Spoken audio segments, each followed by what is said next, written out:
going on, ladies and gentlemen? Welcome to another episode of Noodle Time, episode 150, guys. 150.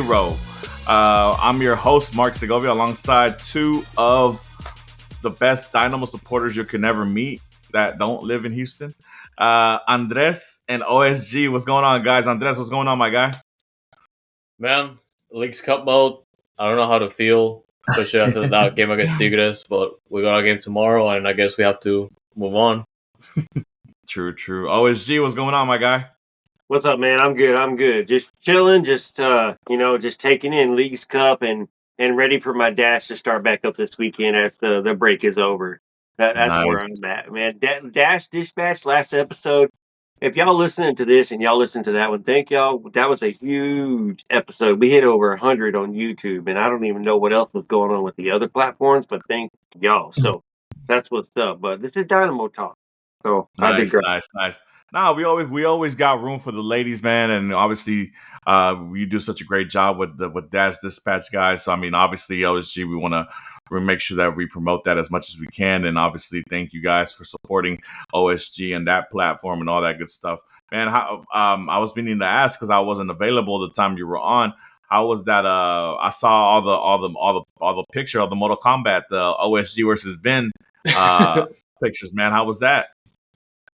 Hey, it's just because I'm very vocal about how I feel about Ben right now, and so after the episode that you missed, I guess I was a little extravagant, a little loud, a little So that's the fan base. Those are the Surge created that edit. Hey, man, I'm not gonna lie, you look good on there. Obviously, it was somebody else's muscles. It could have been mine 10 years ago. But hey, I'm not afraid to bow up though. So That's what's up, man. But yeah, guys, obviously, I get a joy doing this show because I get to see you guys, and obviously we get to discuss good things about we try to discuss good things about the club that we love and Dynamo. But I mean, obviously, the fact that right now, as a club and as a team, we're on a downward spiral right now that for some reason doesn't seem to have a end in sight. But obviously, with the passion that we have and the just pride of obviously still representing our club regardless of the ups and downs. We're always here trying to look for that little glimpse of sunshine that we can find, right? Hopefully better days are here to come sooner rather than later, right? Obviously the homestand hasn't been what we thought it would be. It's been terrible, and terrible might be going lightly. DEFCON 2. For sure. We had a 3-game homestand before we started the Leagues Cup. We lost badly against Vancouver. We tied against Philadelphia, and then Mother Nature had pity on us and said, "You know what, guys, you're not going to play the Galaxy tonight." And then and then we start Leagues Cup play. And for about 50 minutes of the game, we're looking okay. This might be something. This might be a good little turnaround or whatever. The first half was all defensive. I mean, I don't even think we had one shot on goal or a shot at the goal. To be fair, but I mean, they obviously Angel Correa scores at the end of the first half, and then within the first 5 minutes of the second half, Linger is able to find space and score against Guzman and Tigres, and obviously we're all joyful. But then obviously the Dynamo are going to Dynamo, and it's the rain. When it rains, it pours, and Tigres put it on us. It basically showed us that we're at least 3 classes below them.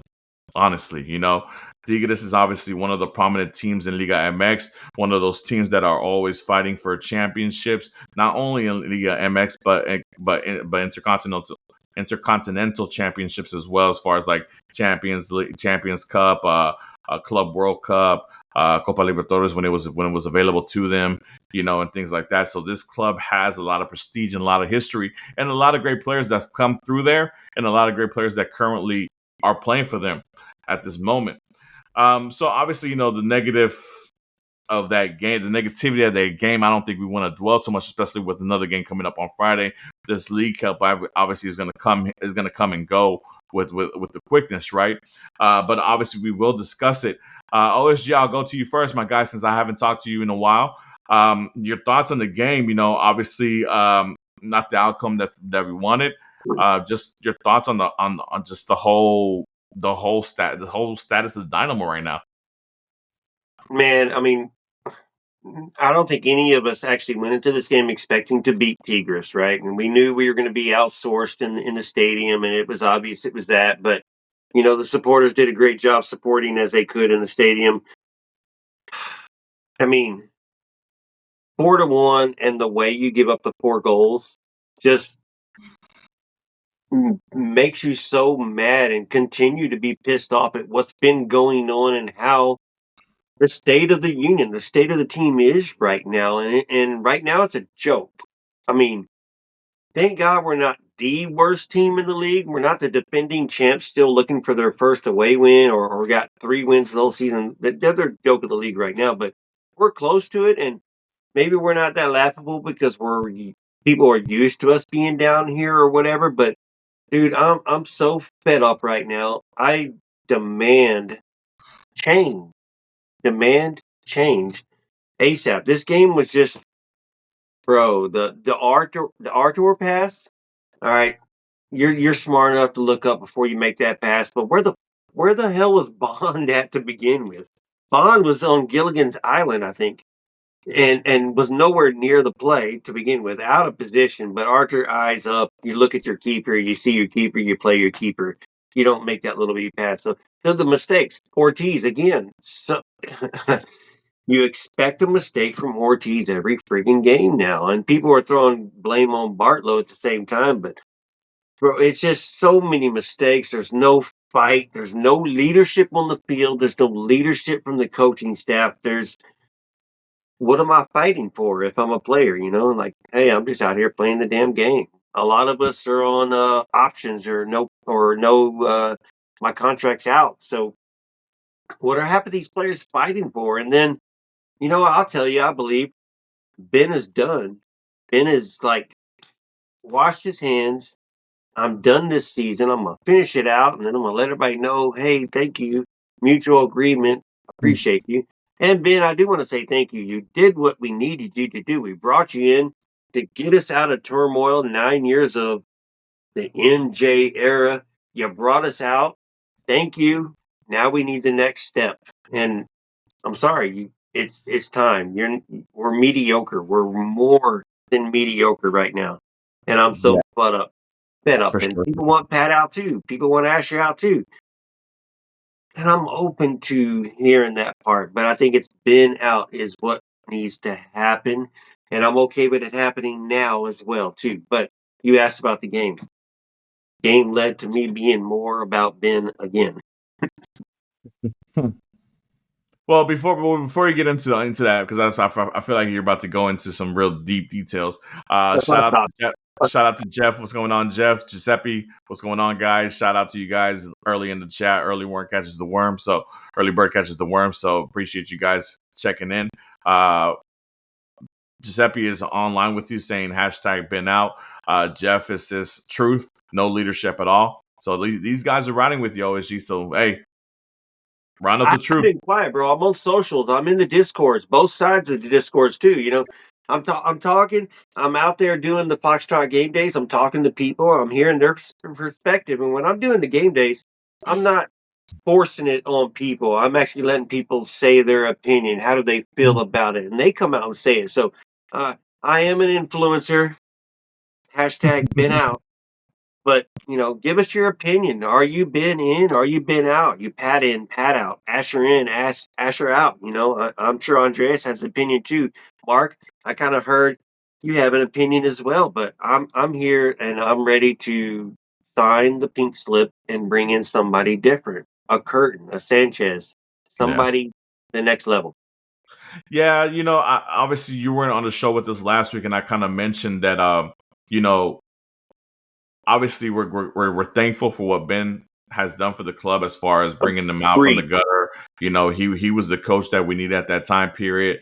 Obviously, when they signed players like Ache and Coco and players, were raising up to the level, and obviously um, winning that U.S. Open Cup was a great feeling. Going deep making the deep playoff runs was a great feeling. Kind of being like a borderline, like a dark horse MLS Cup contender was a great feeling. And obviously shout out and respect to Ben for that. But I think it's one of those situations right now where I mentioned last week's show, and I think Andres agreed with me on this, where let him go with us having fond memories of him. Like I would hate for this season to end in turmoil and just be such a disastrous thing. Obviously, look, the home record, it's something that this club has never experienced. Even during the worst times of the club's history, it's always been able to at least manage to hold down the fort here at home, right? And right now, the way this club is fight. Well, I don't even want to say fighting because there's no fight in them right now. The way this club is playing is just demoralizing. And when this type of play is on the pitch, I mean, the players feel it, the supporters feel it, the fans feel it. I mean, the whole environment feels it, and it's one of those things where you have to cut that cancer out as soon as possible. Otherwise, it's going to become a trend, and then it becomes part of the fabric of your club, and you don't want that to happen. Having a turnover of a club, as far as players goes, is a difficult thing to do.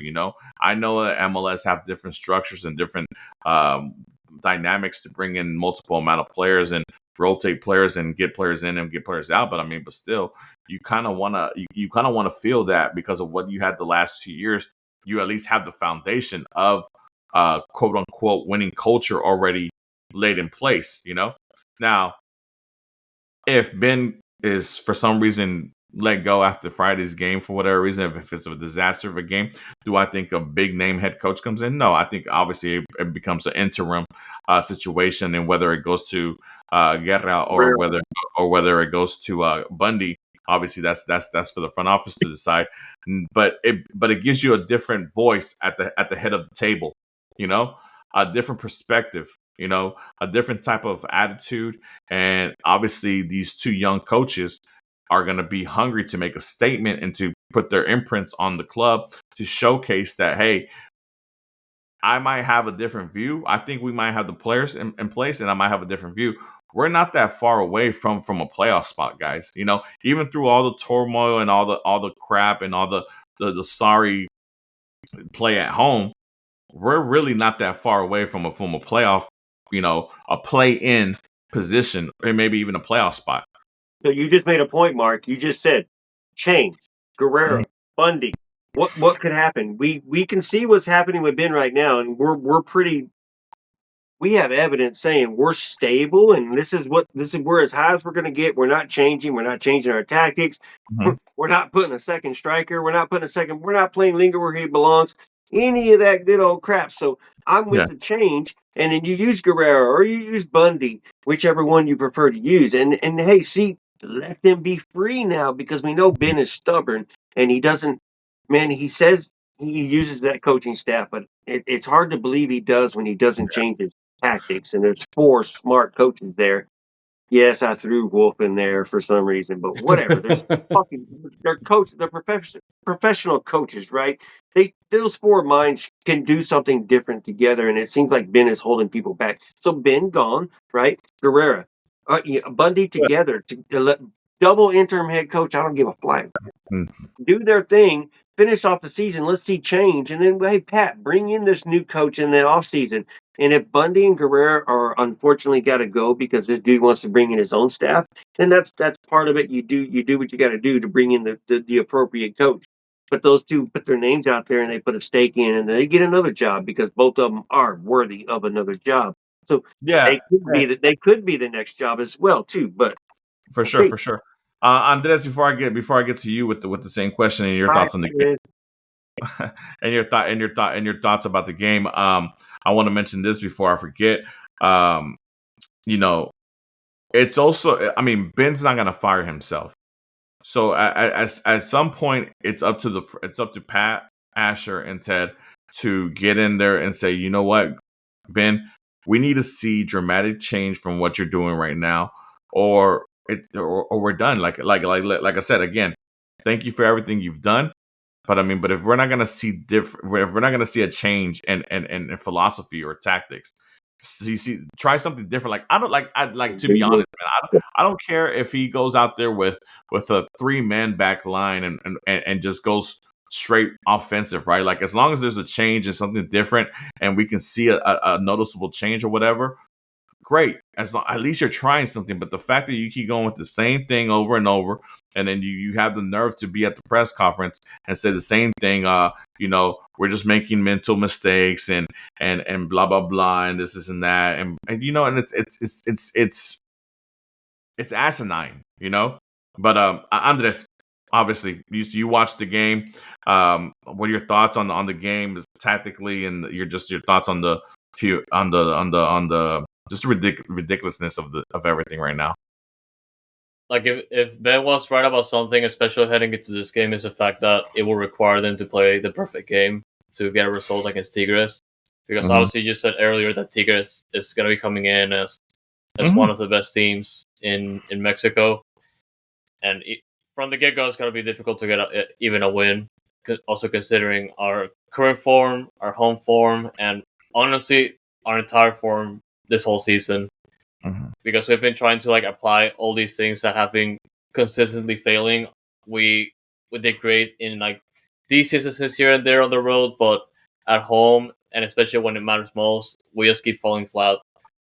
And this game was just horrible, but at the same time, it kind of ran how you expected it to go as Dynamo fans, because the team at the first half, we just have a pretty decent half defensively up until the last few minutes where they conceded a pretty bad goal.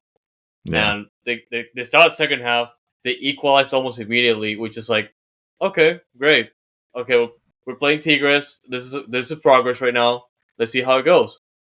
Yeah. Everything goes out the window. For sure.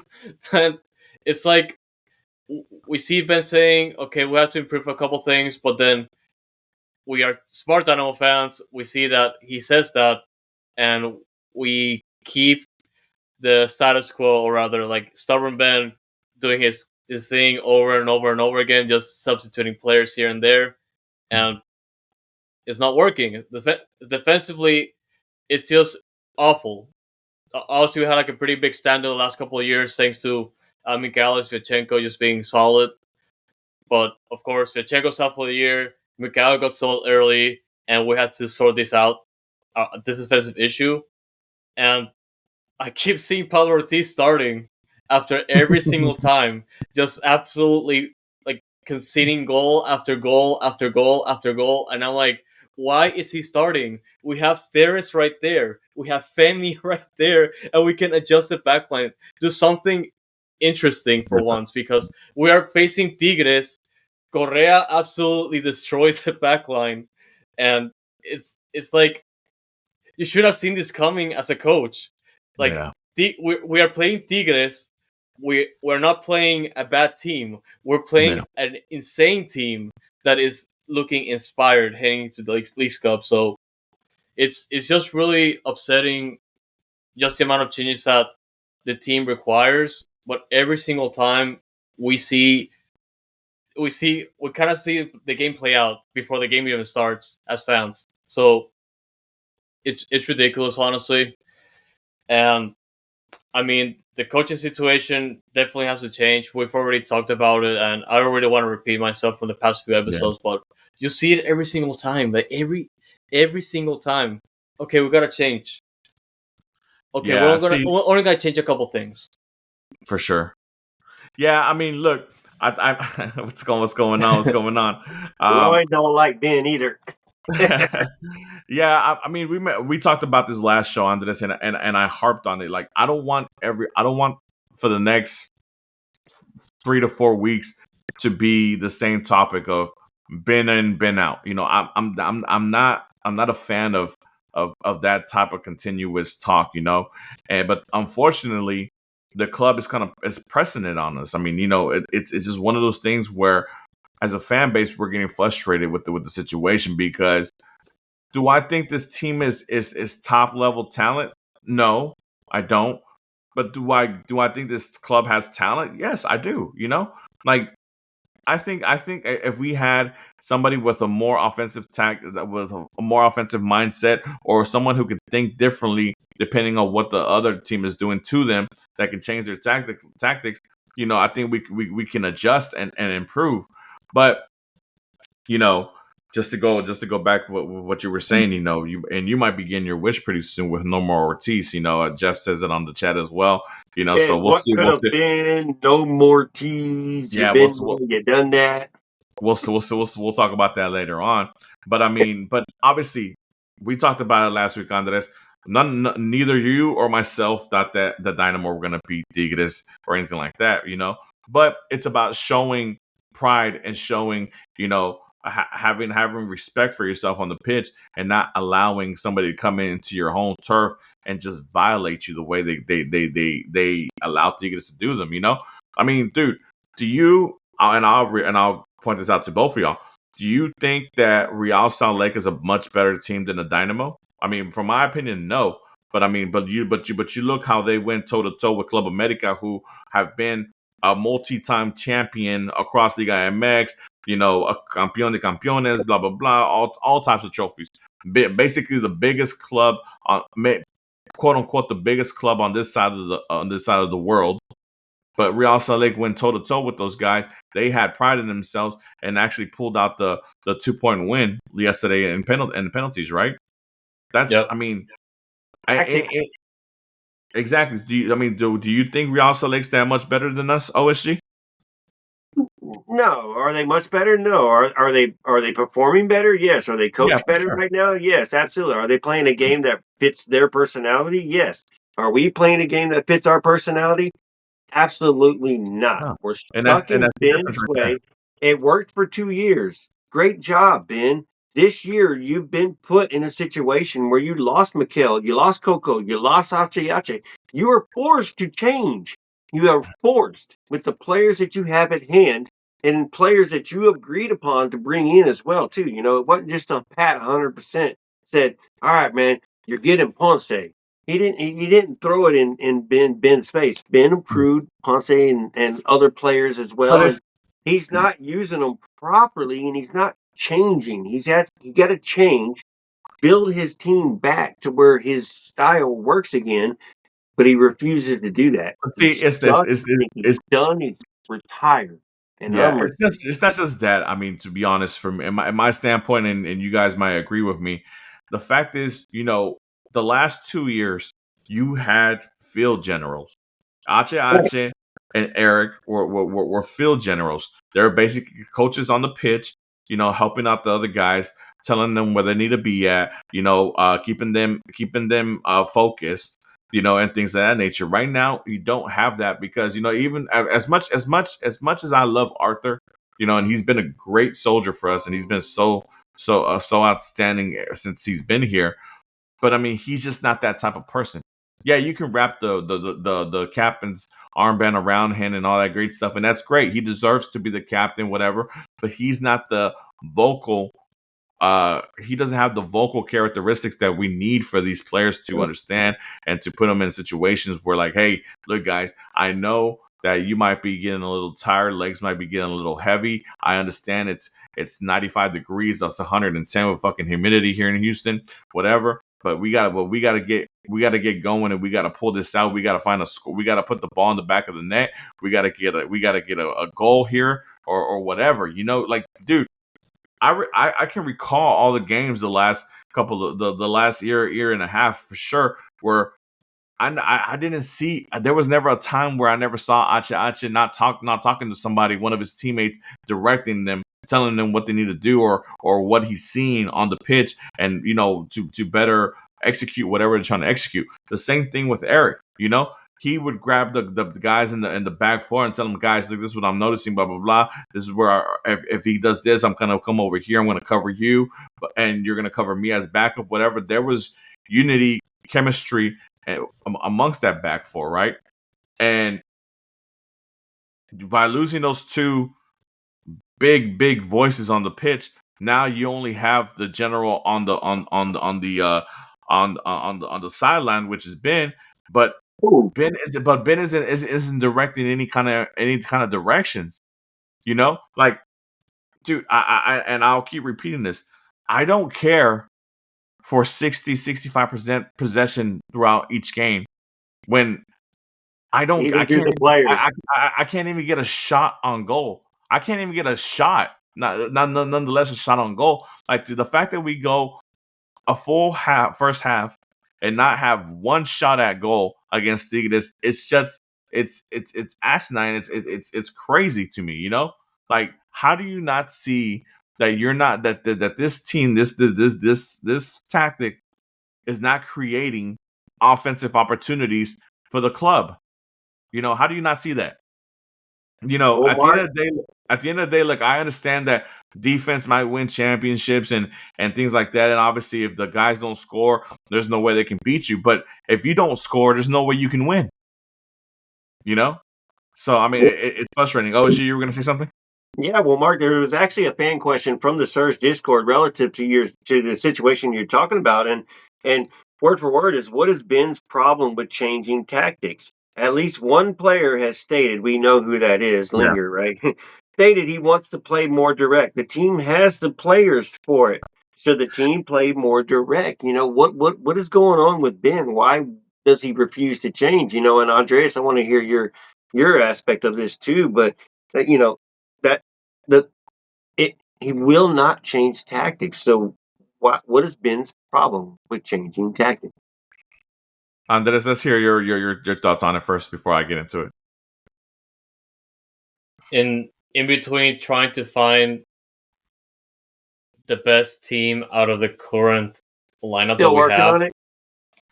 against what we think the team can achieve. Obviously, there's a difference there, but we see it every game, and the most frustrating part is that we keep doing the same thing, and we keep getting the same results. So it's like, how are we expecting us as fans that we have seen all these games coming out of the past 2 or 3 years? We see this game with the same game plan and the same results and expect change. You know, it's kind of like all these players are extremely talented. Most of the players are coming back from last year. We know how they play. They can do so much better. Basi's a prime example of that. Like, Basi was just able to succeed. Obviously, we had like a lot of game changers back then, but now it feels like players like Basi are just exposed, like completely unable to do the damage that they've been doing for the past 2 years. So it's really upsetting to see just how he's just like Benito is just so stubborn that he has to like stick to this plan that we know it's not gonna work unless a miracle happens. And it's the right Linger. What Linger said essentially is like, okay, like, we know that this is going on, Beatles is not changing anything, and us as players believe that we can just do like something different and it might work. So I feel like that says a lot, honestly, and it's extremely concerning. Yeah. You know what's concerning realistically? I mean, I don't even know, to be honest, if he even looks at the stat sheets or whatever, or what he's looking at, or how he goes back recalling tape. Because if guys, this might trip you out. If you take away the San Diego win, which Dynamo scored 4 goals, I don't know how that happened, whatever, but Yep. it was that was eons ago. The team has scored 5 goals in the last 12 matches that they've played. 5 goals in the last 12 matches, guys. If you take away the San Diego game, shit, even included 9 goals in the last 13 games. That's still a shit ratio, right? And when your offense is so dried up like that, where to the point where it's non-existent, and there's no cause for concern. There's no panic in the room. There's no, hey, I need to switch something up. Like, dude, I don't even care if he goes with a basic 4-4-2 formation. Like something different. Like I need to see something. I need to see some urgency, guys. You mentioned Linger in the press conference and how he says that we need to play more direct. For sure, obviously playing out wide is not helping. You need to go attack through the middle. Like, hey, you brought in all these central midfielders. You brought in Holmes. You brought in McGlynn. Linger is a versatile player that can play a cam or whatever, or a second striker. Who else did we bring in? Mark, he got happy, so happy when Herman asked him, "Would you like to pair up with Ponce and play behind Ponce?" And he glowed, bro. Like so because ever since he came in, my initial thought was he was either going to play a 10 role, a free roaming role, or a second striker, right? That was my thought process. The thing is, look, Linger on the wing does not work because he does not have the pace for it. He can cross, but if he can't get open to cross, it doesn't work, right? Let the man attack through the middle. Let him provide. Let him have 1v1s up the middle, or have one back and forth touches with Ponce. But we're not seeing that. He doesn't change his tactics. Like I said, he does. We're not going to see that, and that's the concerning thing about the situation, where we've already spent 30 minutes of the show going over. Ben is not going to change his ways. And it's a sad situation, and unfortunately for us, until Pat, Asher, and Ted just are get frustrated with the fact that that this is all they're hearing and not seeing any goals. This is what we're gonna deal with, and it's really putting a foul taste in my mouth when it comes to Ben Olsen. When in reality I don't want to feel that way towards him, because I appreciate what he did for us as a club, as a supporter for this club. He's gonna have we're gonna have a lot of fond memories of him. But unfortunately, this business is a what have you done for me lately business, and lately, dude, you're putting a bunch of shit on the pitch, so it's very concerning. But guys, look, I want to move on. We can talk about this subject the whole time. We can do 2 hours on it, and it's crazy, but even with all that, we questioned whether or not the Dynamo were going to look for reinforcements or even think about adding to the team, depending on how we're looking as far as the playoff push and things of that nature. And like I said, even with all the turmoil and all the losing that we're doing at home, somehow, some way, MLS still plays with your feelings and allows you to think that you're still there, and mathematically speaking, we're still in the mix of things. So whether or not the team is going to bring in reinforcements, it's been answered. Our first reinforcement for the summer transfer window has come in, and it's Antônio Carlos, the Brazilian defender who was with Fluminense, who previously played with Orlando City and Palmeiras prior to that as well. So he is a player with MLS experience. And Andres, I'm going to go with you first because I know you've been harping on the get Pablo Ortiz off of my team as a defender, please. Train. Quick correction, Mark. He was on loan, so he came from Fluminense, but he was on loan with another team playing this season. Okay, so thank you for that correction, OSG. But Andres, your thoughts on Antônio Carlos? Obviously, he's lifted a trophy with Orlando City. I think he won a Brazilian league with Palmeiras as well. Obviously, bringing that winning characterism is something that Asher and Pat look a lot into. But what are your thoughts on Antônio Carlos? Well, the back line, the center back pairing, what it needed the most is experience, because we lost it severely with Shevchenko, and the team clearly suffered that with him gone. Like, just the decisions that were made in between the pairings of Paulo Cruz and Bartlow in some instances has been really unacceptable, and it's good that they went out to find someone with experience And also considering that this is a free transfer, since it looks like Fluminense were trying to get rid of him, since like OSU said he was loaned to a different team to start the year, and it's just a matter of seeing how if he's able to like return to his MLS form, because with Orlando City he was extremely uh, extremely well as a player and just being a presence in the defense. So I hope that's the case. I will still have to see it on the field. I just hope that we get to see him already play against Mazatlan, because I cannot stand Paulo Cruz anymore. He needs to be benched. He needs to be left out of the lineup immediately. Ortiz, sorry. I keep saying Paulo Cruz. I'm sorry. Not to be confused with Pedro Cruz. I'm sorry. Yeah, Pedro Cruz, we're good with you. Yeah. We obviously follow those a lot. The Golden Wars winner. Yeah. We do see those a lot. But man, no, like he has to leave though. To the bench or out of my sight.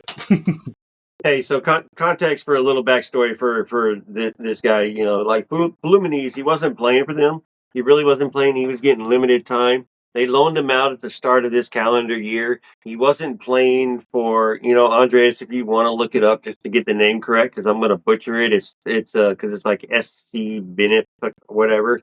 Still Serie A in Brazilian, but he only played the last 3 games where he started and played the entire 90 minutes. They won 2 games and tied 1. So when you go back and look to see what he's done recently and what has he done for me now, it looks like we kind of had eyes on him, and they said, hey, we need to play him if you want to sell him, or trade him or get rid of him or whatever. But he did okay in those 3 games recently.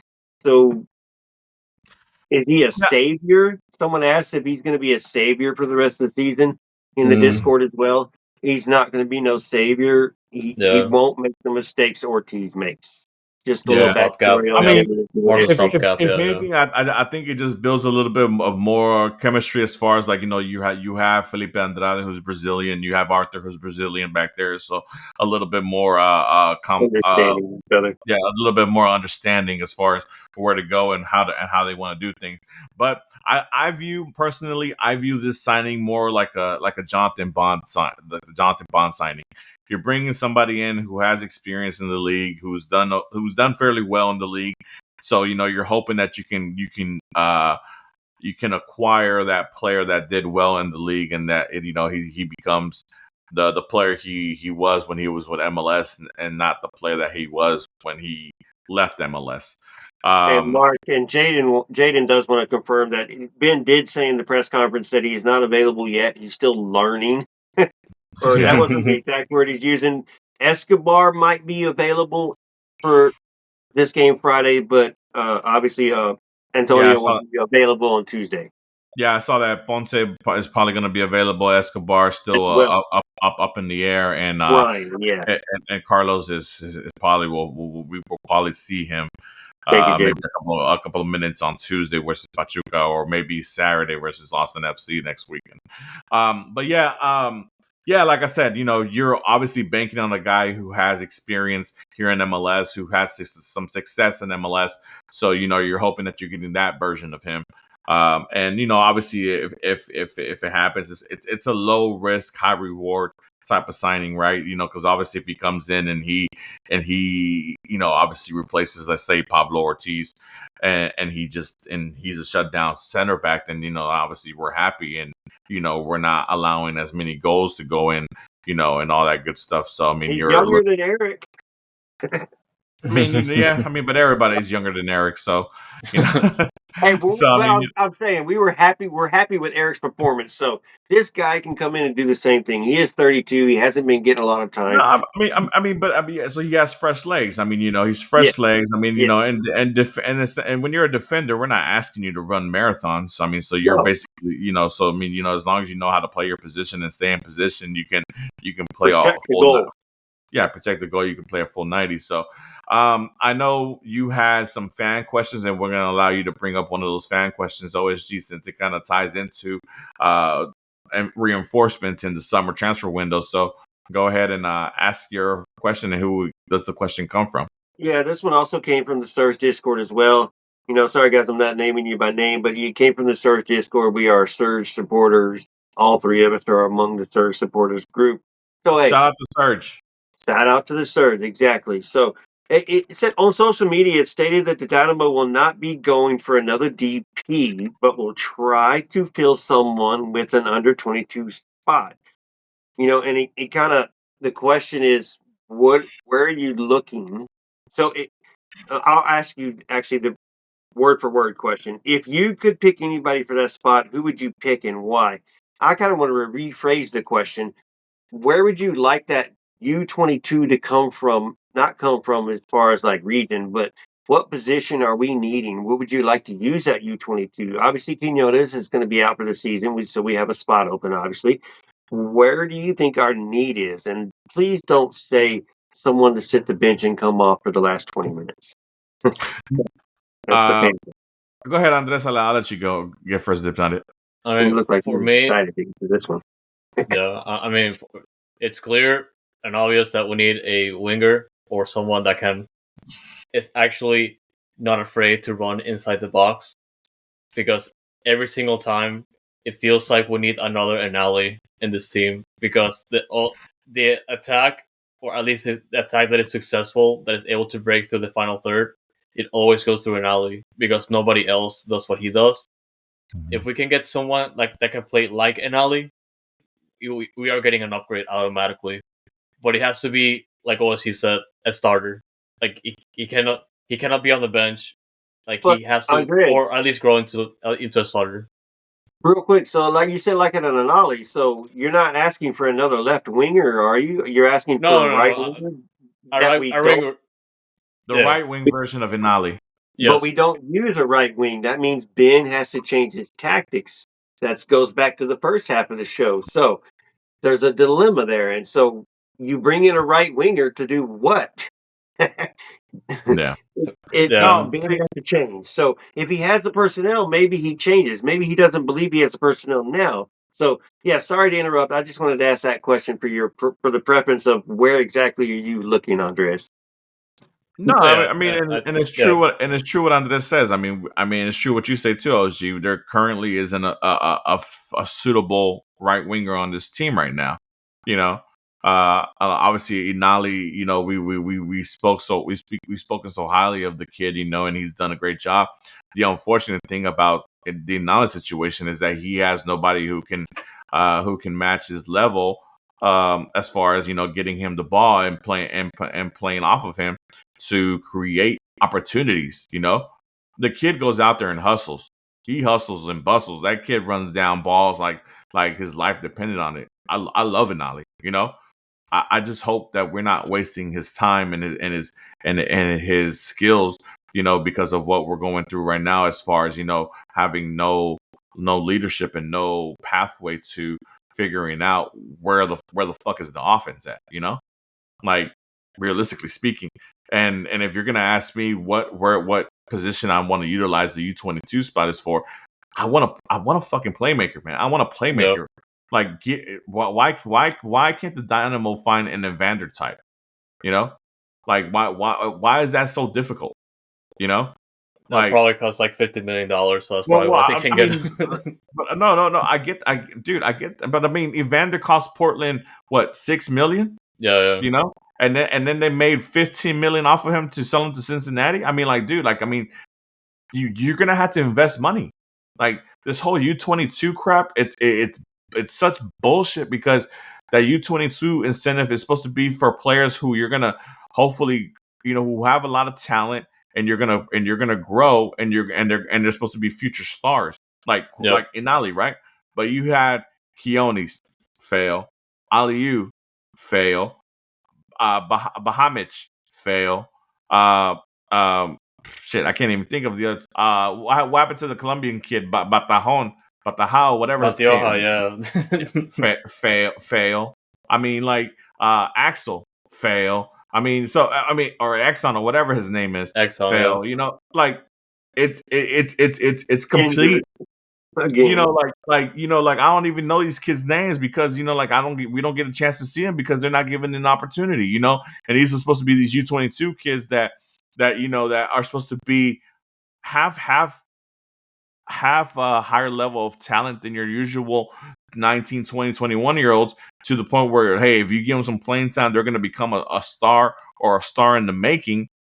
But no, they're utilizing this U22 initiative as like a minor league thing where, hey, we're going to send you to Dynamo Dos and we're going to forget about you. Basically. And that's not the way to utilize it, man. It's not the way. And if you're gonna do it that way, then I would much rather you go with the 3DPs. Like, why would you not go with the 3DPs when you realistically only have one true DP on this squad at this moment? Linger is not a DP, guys. Let's remember that. His contract can easily be bought down with GAM. To the point where he's probably not even a high-end TAM player.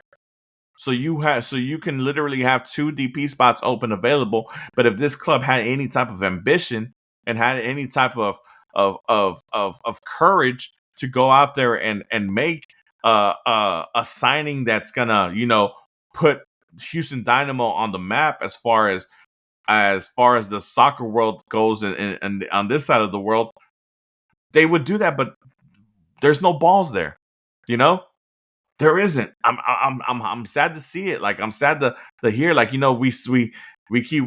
poke fun of the fact that we keep signing players who are injured, who are coming in with one leg, ACL, 3 months away from coming back.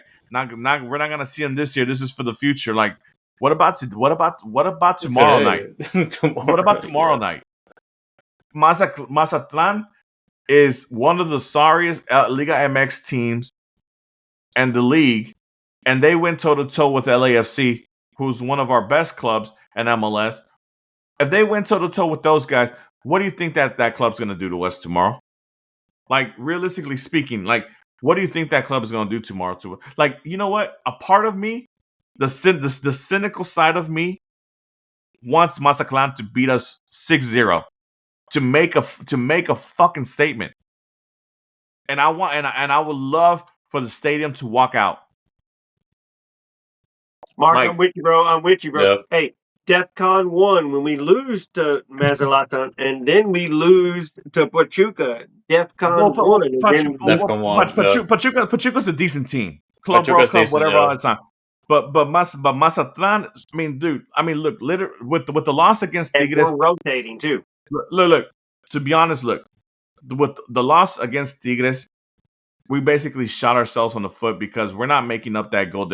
We're not making up that goal differential, right? So we're basically playing these 3 League Cup games, and we're out, and we're back to MLS, the depression of MLS. That's what we're going back to here in a couple of days. So that's the unfortunate thing about the situation. I don't even know. I'm lost for words right now. So, like, just say big up.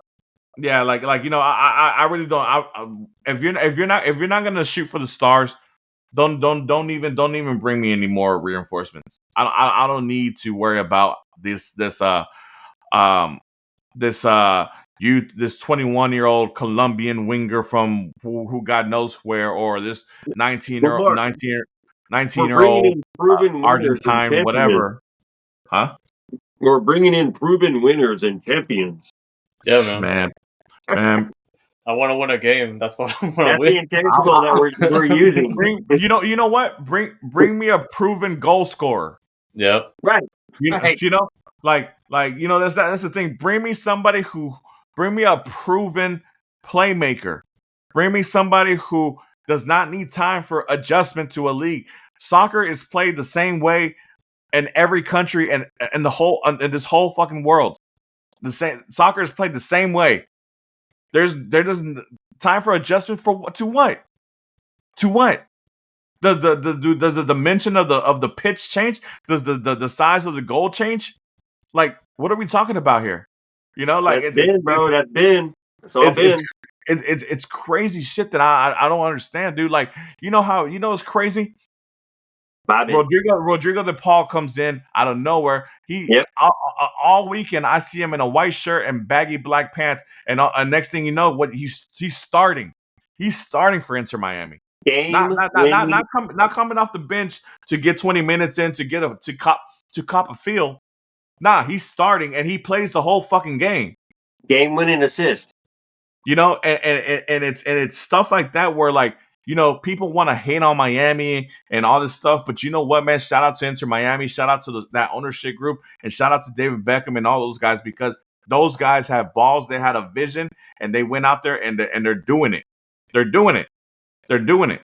You know, and to the dismay of whether or not, you know, obviously Inter Miami gets all the spotlight, they deserve all that spotlight because they're doing whatever they feel is best to make their brand a global brand and to bring people to their city and to attract world-class players.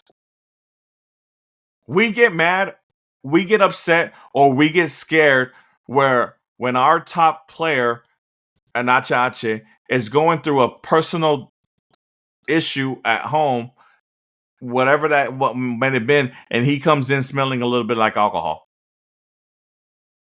You know what? I can give two shits less. He was still up. If he came in playing with alcohol breath or whatever, he was still 9 times out of 10 our best player on the pitch.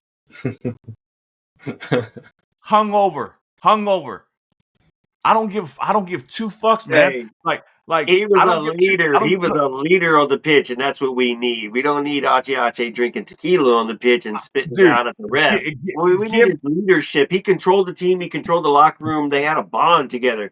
We don't have that right now. Yeah. We do need the Ache in essence, not in physical or. So, yeah, for sure. We're gonna keep it moving, guys, because obviously, you know, we try to keep the show around an hour mark, and looks like we're gonna go a little bit over, but it's because, you know, there's a lot of passion and a lot of stuff going on here. A lot of passion. You know, it's my job to keep it moving. But I'm gonna ask this question to you because I saw it on X, and obviously our one of our beloved soccer analysts in the city locally, Glenn Davis. He posted this question and I thought about it, man. I was like, dude, it's such an obvious answer, but I'll let you guys answer it. Which Tigre player do you think would help improve the Dynamo, you know, instantly? I don't know if you guys saw my answer. My answer obviously was from the get-go was Angel Correa. Like the fact that Tigres was able to grab a player who has over 300 games under his belt in La Liga, a La Liga champion, World Cup champion, Copa America champion, and he just turned 30 for $7 million. It's like, dude, come on. Now, I know people are going to tell me the relationship with the coach, he's an Argentine coach and all this other bullshit, whatever, but guess who had a relationship with Angel Correa, Andres? Ask me. Guess who had a relationship with Angel Correa? Hector Herrera. You know, they played together in Atlético Madrid. I remember pictures of them winning the league and them hugging up and, you know, and enjoying fiestas with their families together. But there goes our connection, you know. Regardless. Anyways, Andres, I'm sure you agree with my Angel Correa choice, but is there anybody else that you might have thought that, you know, could help drastically improve the Dynamo from the Tigres squad? Angel Correa and bundling their center backs will definitely help the team. But that's no question about it. Just how he was just able to destroy the Dynamo like that. Yeah. Jeff says Ache was using drunken master style. Yeah, man. That drunken style sometimes gives you the flexibility to do things that people are not expecting, you know. Giuseppe says Ache, all that good stuff, whatever. Yeah, man. Look, man, I'm gonna give Ache all the love in the world because Ache came in here and he made a big ass difference, you know. So shout out to him, you know. Shout out to the fact that he went to Liga MX and picked up 2 titles right off the bat. You know, I know he's not a starter over in Toluca, but he comes in. Hey, he wins titles everywhere he goes. Titles, Pachuca title, Porto league title, Atletico Madrid titles. Even with the Dynamo, lifted a trophy. You know, so shout out to Hector Herrera, man. So OSG, I'm not gonna ask you the question, guy, because like I said, we're gonna keep it moving. Good, because I don't think there's nobody.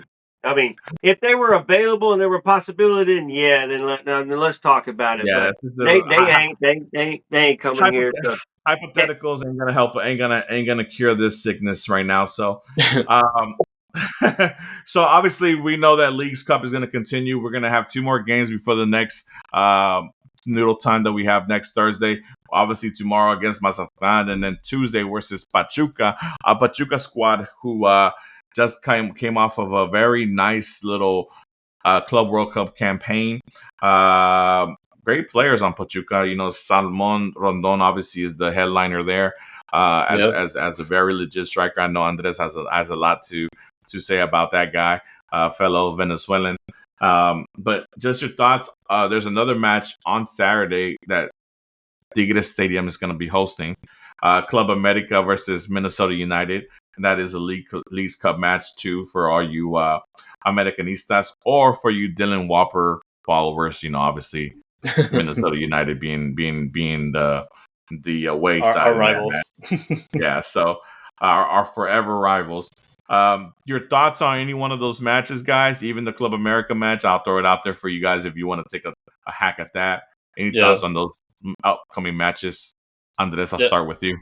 Yeah, so for Pachuca, for the game against Pachuca, the good news is that Salomon Rondon is not going to be in with the team because he's now going to be playing for Real Oviedo in La Liga. That's true. He got transferred out, but there is another Venezuelan striker in there named John Cadiz, which he doesn't have as much experience as Salomon, but former Nashville player. He used to be in MLS.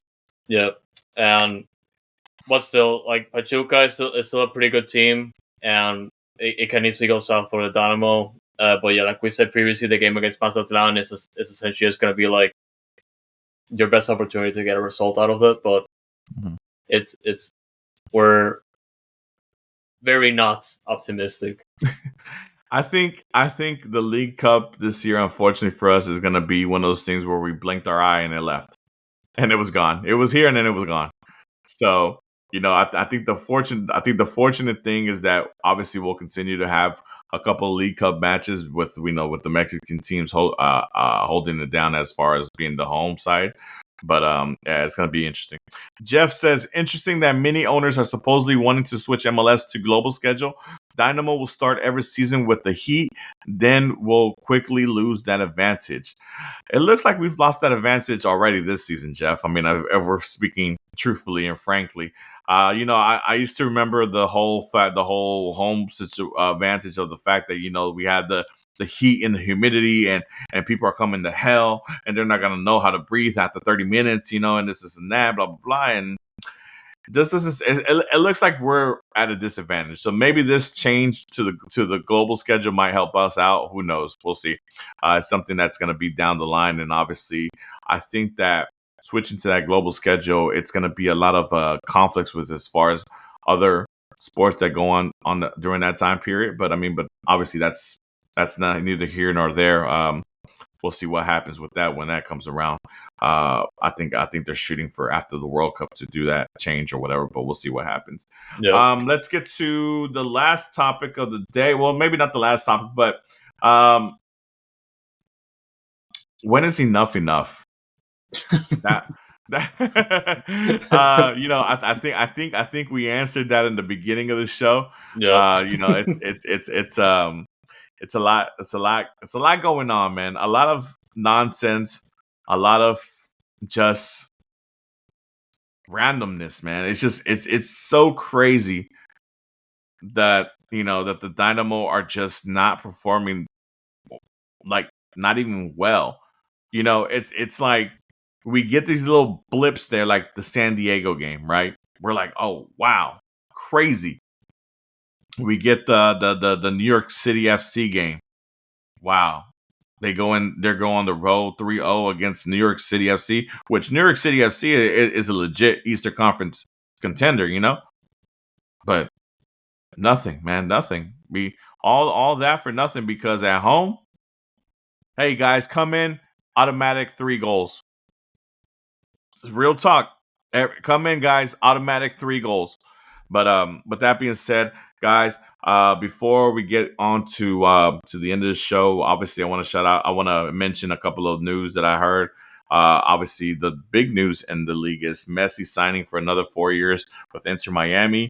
Obviously, that's a big get for the league and for Inter Miami to keep a player of his stature until his 40s or whatever. We'll see how that goes and all that good stuff. I mean, for whatever people think of the signing and stuff like that, Good obviously for the league. Bring it on. Messi has brought a lot more attention to the league, and it's up the endorsements and it's up the franchise fees and all that other stuff because supposedly more revenues coming in. But I would only hope that the fact that we bring in world class players like that and that it would rub off on the whole league, but some clubs are slower than others to get the memo, and unfortunately for the guys in orange, we seem to be on the slower side. OSG, is there anything you want to talk about before we head out? Man, I'm good, bro. It's hoping that we can do something against Mazatlan or whatever and Pachuca. I'm hoping we can see Alessandro get more minutes. He did come in at the end of the game against Tigres. Whoop-de friggin' do. I want to see the man play a little bit more because I'm with Allen Iverson. Practice. So the man don't practice well, man. Put him on the pitch and see what he can do, Ben, bro. You brought him in here, you haven't used him. So I want to see some different things. We have 2 games, like you said. We're wasting away. We're pretty much eliminated. It's going to be impossible to advance. Do something different, bro, and then go to your press conference and wash the questions away like you always do because you're good at it. You don't have to worry about it. So what the fuck do you got to lose, Ben? Do something different. I know you're washed up and you're out of here and you want to go home and you just want to live your life with your kids. I appreciate that. And like Mark said, thank you for what you did. You did get us out of some turmoil. You did build us up. But you know what? Yo, the oven's off now. Time to bring in somebody new. And when you go, I'll be there to shake your hand. I'll be there to thank you. But you got to go. Sorry, you're fired. Thank you. Yeah. I mean, you'll be welcome to the Dynamo festivities in the future when I'll we're invite you to La Hinchada. and stuff like that. When we're celebrating the 10-year anniversary of the 2022 U.S. Open Cup Championship or whatever, you'll be welcome to, whatever year it was. You'll be welcome to that festivity and stuff like that. So, Andres, anything you want to add before we get out of here? Man, I'm tired. I'm tired, man. I was trying to get it to the hour mark, man, and it looks like we're gonna make it. So, but with that being said, Andres, before you fall asleep on us, let the people know where they can reach us, where they can contact us, and all that good stuff. Of course, man. First of all, big thanks to everyone that tuned in live to our YouTube stream every Thursday night here on Foxtrot TV, youtube.com/@dynamicfoxtrot. A big thanks to Jeff, Giuseppe, Adrian. We also have Jaden and yeah, man. Everyone else that didn't comment and just tuned into the show, we do appreciate your support as always. And it's the best place to watch your episodes live. And whatever you are watching, of course, our YouTube channel is going to be the best place. So make sure you are subscribed, liking our videos, commenting. It really helps a lot, as well as the algorithm. Shout out to Dash Dispatch for getting 100 views in the last episode, which is insane. Thank you also Michelle Losi for winning the AFCON. I feel like that helped a lot. And yeah, wherever you are on social media, we're gonna be there. So make sure you are staying tuned to @Dynamic Foxtrot on X, Instagram, and Blue Sky. We also have another handle called Noodle Tiempo on X to make sure you guys are covered with all the bases involving Dynamo, Dash, those, and of course, wherever you are listening to the podcast, I'm sure we're gonna be in your favorite platform. So make sure to look up Noodle Time on your favorite podcast platform. We're gonna be there. Make sure you subscribe and engaging, commenting. We're reading those as well. Ghost TV, a good platform to also check videos made by us. We try to keep the page updated as much as possible. That's gonna be Goals.tv. @DynamicFoxtrot. All the links also going to be available in the profile on Twitter and also the YouTube channel if you guys want to check that out. The newsletter, weekly newsletter, we'll produce Fox in the Box and Dash Dispatch, the written version, every week or so. So make sure you are subscribed to our Substack to check it out as soon as it comes out. It goes to your inbox right away. And yeah, last but not least, we're gonna give thanks to you guys for your support as always. 150 episodes of Noodle Time. Definitely more with Dash Dispatch and Insta Ramen and Dynamico, which it's coming. But I do appreciate the support as always. Hey, Mark Andreas, one last fan question that just popped into the chat. Do you feel that Sergio, the president of the Surge supporters group, has the best hair out there of all the SG in Houston? I mean, yeah, like it's. I was watching the game and they focus on Sergio a lot, and that tells you everything you need to know. Yeah, I mean, he had New Kid and Cesspool next to him too, and they kept focusing on Sergio for some reason. Look. When you have a model type like that, just in the stands, all dripped out in orange, yelling his poor little heart out. I mean, how could you not focus your cameras on that? You know, if the Dynamo don't get this guy on their platforms as far as like modeling next year's kit or modeling next year's drip, I don't know what they're doing. But with that being said, shout out to Sergio, the Surge, and all those guys. Guys, like Andres mentioned, thank you for the support. 150 episodes down, another 150 more to come. And with that being said, guys, like I said, much love, much support. A very passionate show today, which I really love. Thank you for all the ammo, OSG, Andres, for you too as well. Guys, obviously I love the fact that, that y'all brought this from the ground up and started this whole thing, and now 150 shows deep. It's just a round of applause to you guys for bringing it to where it is now from where it came from. Shout out to Tony Rubio, man, too. Starting up. Tony, shout out to you. Juan, shout out to you guys. Herman, shout out to you as well. But with that being said, guys, we're down bad, but we're never out. So we're always gonna hold down for H-Town. So you already know. Stay noodle. Let's go Dynamo. Let somebody pray for them, please.